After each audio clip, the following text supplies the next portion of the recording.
दोस्तों नमस्कार, मैं हूं आलोक पाठक और आप देख रहे हैं खबर दस्तक। आजम खान लगातार मीडिया की सुर्खियों में बने हुए हैं 22 तारीख की शाम से। 23 तारीख को रिहा हुए तब खबर बनी रहे, 24 को उन्होंने मीडिया से बात की तो खबर बनी रही लगातार। और कल 2 दिन से वो गए थे दिल्ली में अस्पताल में अपना चेकअप कराने, तो उनके पास पहुंचे थे पत्रकार और पूर्व राज्यसभा सदस्य शाहिद सिद्दीकी। अब शाहिद सिद्दीकी साहब जब आए तो उन्होंने एक बड़ा खुलासा फेसबुक के जरिए कर दिया कि मैं आजम खान साहब से मिला, वो अपना इलाज कराने दिल्ली आए थे और उन्होंने एक चौंकाने वाली जानकारी दी कि जेल में उनको और अब्दुल्ला आजम को खाने में धीमा स्लो पॉइजन देकर उन लोगों की जान लेने की कोशिश की जा रही थी। और इससे घबराकर आजम खान साहब ने जेल के अंदर खुद अपना खाना बनाना शुरू कर दिया था। ये बड़ी चौंकाने वाली जानकारी थी साहब। फेसबुक पोस्ट लिखा था सिर्फ शाहिद सिद्दीकी साहब ने, सबने खबर चला दी, हमने भी चला दी साहब, लल्लन टॉप और सबने, हमने भी वीडियो बना दिया भैया कि आजम खान साहब ऐसा कह रहे हैं। लेकिन कल मैंने कई पत्रकारों से बात की थी, आज एक पत्रकार का नाम लेना जरूरी है, परवेज अहमद। नॉर्मली मैं नाम ले लेता हूँ। परवेज अहमद ने कहा था कि पाठक जी ये सरासर झूठ बोल रहे हैं, शाहिद सिद्दीकी साहब सरासर झूठ बोल रहे हैं, क्योंकि जेल में किसी को अपना खाना बनाने की इजाजत नहीं दी जाती। आपको आप जेल का खाना नहीं खाना चाहते हैं, आपको बीमारी हो तो कोर्ट आपको परमिशन देगा, बाहर से खाना आपका आएगा, इसकी परमिशन तो है, लेकिन अपने से खाना बनाने की अनुमति जेल में आज तक संभव नहीं है। कल ही उन्होंने बोला था पाठक साहब ये शाहिद सिद्दीकी साहब जो है सस्ती लोकप्रियता के लिए कुछ भी कर सकते हैं। और उन्होंने ये कहा था कि अरे पाठक साहब ये पहले कांग्रेस में थे, फिर सपा में आए, फिर सपा की जब सरकार चली गई तो ये बसपा में चले गए, बसपा ने मायावती ने इनको निकाल दिया तो ये आरएलडी में चले गए, तो जब अखिलेश यादव समाजवादी पार्टी की सरकार आई तो फिर ये आरएलडी से सपा में आ गए थे। फिर मैंने कल बताया था कि इन्होंने शाहिद सिद्दीकी साहब ने एक बड़ा इंटरव्यू किया था जुलाई 2012 में नरेंद्र मोदी का 6 पेज का इंटरव्यू। उस इंटरव्यू के बाद उनको समाजवादी पार्टी से निकाल दिया गया था, तो फिर ये बीच में आरएलडी में चले गए थे, अब आजकल फिर सपा में आ गए हैं। और शाहिद सिद्दीकी के बयान के बाद तो सब जगह हलचल मच गई, क्योंकि यही आरोप मुख्तार अंसारी का परिवार लगा रहा था। और मुख्तार अंसारी ने टेलीफोनिक बातचीत में जो इसकी रिकॉर्डिंग वायरल थी, अपने छोटे बेटे से एक वायरल रिकॉर्डिंग थी, उसमें कह रहे थे खाने में कुछ दिया जा रहा है, और इस बात की शिकायत कोर्ट में भी की गई थी। खैर साहब, अब आजम साहब ने इस पे अपना बयान दे दिया है, न्यूज एजेंसी को एक बयान दिया और बोला, कैमरे पे आके बोला कि मैंने जो कहा था वो बात समझ नहीं पाए शाहिद सिद्दीकी साहब, मैंने कहा कुछ और था, वो समझ कुछ और गए। फिर उन्होंने बताया कि दरअसल जब मुख्तार अंसारी साहब की मौत की खबर आई तो हमने टीवी में देखा, अखबारों में पढ़ा, और उसमें ये जिक्र किया गया था कि मुख्तार अंसारी को ये शक जाहिर किया गया था मेरे रिपोर्ट्स में कि उनके परिवार वाले कह रहे हैं कि उनको खाने में धीरे धीरे जहर दिया गया, जिसकी वजह से उनकी जान चली गई। क्या ये सुनकर मैं बड़ा घबरा गया,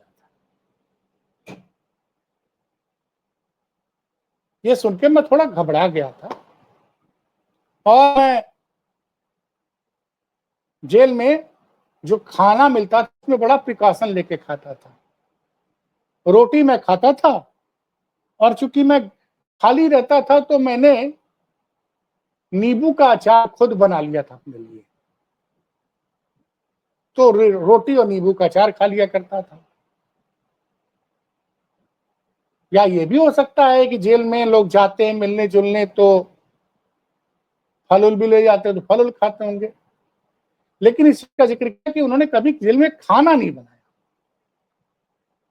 और ये कहा कि मुझे डर लगा था। मुख्तार अंसारी की जब मौत की खबर सुनी थी तो मुझे डर लग गया था, इसलिए ऐसा प्रिकॉशन ले रहा था।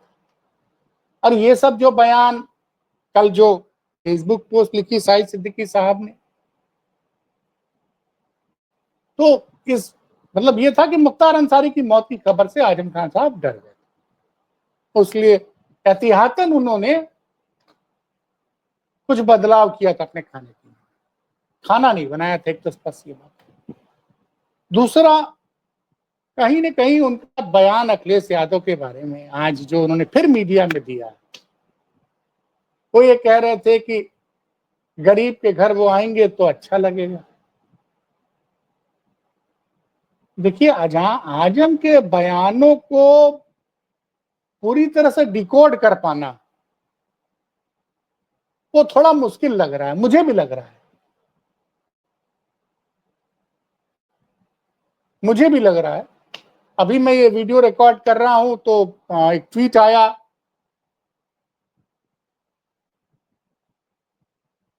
राजीव रंजन जी का, जो बड़े पत्रकार हैं न्यूज 24 के, आप सब जानते होंगे माहौल क्या वाले, उन्होंने आज खान साहब से बातचीत की है। वो आज बातचीत आज रात को न्यूज 24 पर ऑन एयर होगी।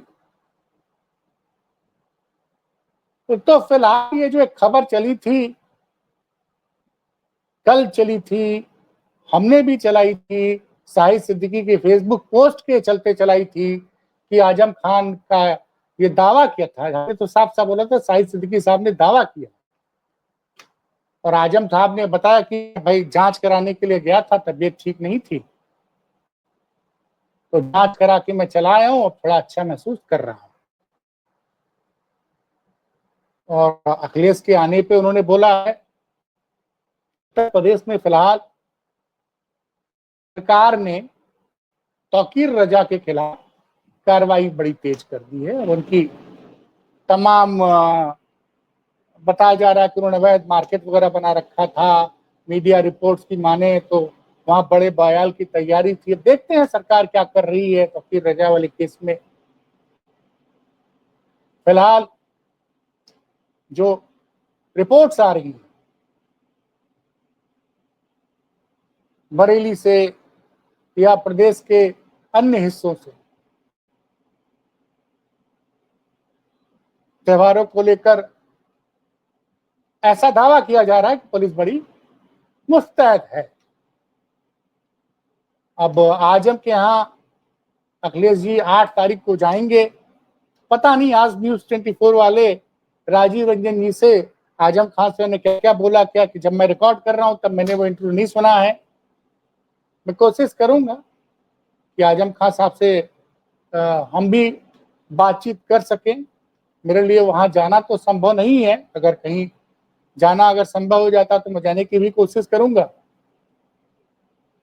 और आजम की खबर में कोई भी अपडेट आता तो उसको लेके मैं अपने दर्शकों के पास जरूर आऊंगा, क्योंकि हमारे दर्शक जानना चाहते हैं। लेकिन सच्चाई यह है कि आजम के बाहर आने से सत्ता पक्ष और विपक्ष दोनों में बड़ी बेचैनियां हैं।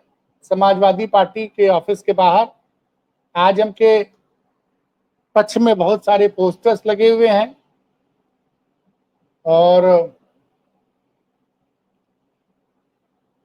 लगातार पूरे प्रदेश में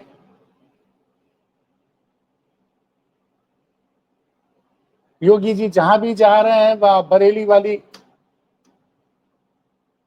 वो बोल रहे हैं कि जो भी लोग प्रदेश का माहौल बिगाड़ने की कोशिश करेंगे उनके खिलाफ कड़ी कार्रवाई की जाएगी, उनको छोड़ा नहीं जाएगा। और उनके इस बयान की, उनके एग्रेसिव कार्रवाई की भाजपा के कुछ समर्थक और कुछ पत्रकार बड़ी तारीफ कर रहे हैं। एक हर्षवर्धन त्रिपाठी जी कह रहे हैं कि हम तो योगी जी को इसी रूप में देखना चाहते हैं। तो क्या दूसरी तरफ एक चीज और भी चल रही है कि तमाम सपा के जो नेताओं को अचानक से जमानत मिलनी शुरू हो गई है। लोग कह रहे हैं क्या हो गया, ये अचानक से हाई कोर्ट से सबको जमानत कैसे मिल रही है। एक खबर और आई थी कि अब्बास अंसारी, मुख्तार अंसारी के बड़े बेटे के खिलाफ जो गैंगस्टर का मुकदमा दर्ज किया गया था उसको हाई कोर्ट ने संभवतः खारिज कर दिया। ये खबर यह है हाई कोर्ट ने संभवतः खारिज कर दिया है।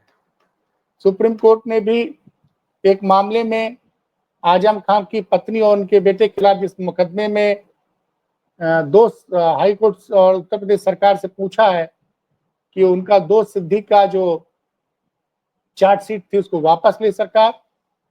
कुछ उसके बारे में भी मैं किसी वकील से समझकर पूरी बातचीत आपके सामने लेके आऊंगा।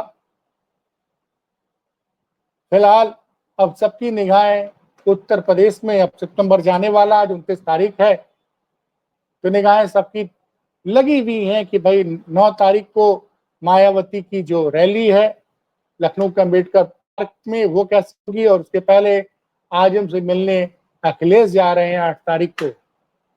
लेकिन उसके बीच में अगर इसी तरह से, क्योंकि आजम खान साहब मीडिया से तो खुल के बात करते हैं, तो आजम के बयान मीडिया की हेडलाइंस बनते रहेंगे।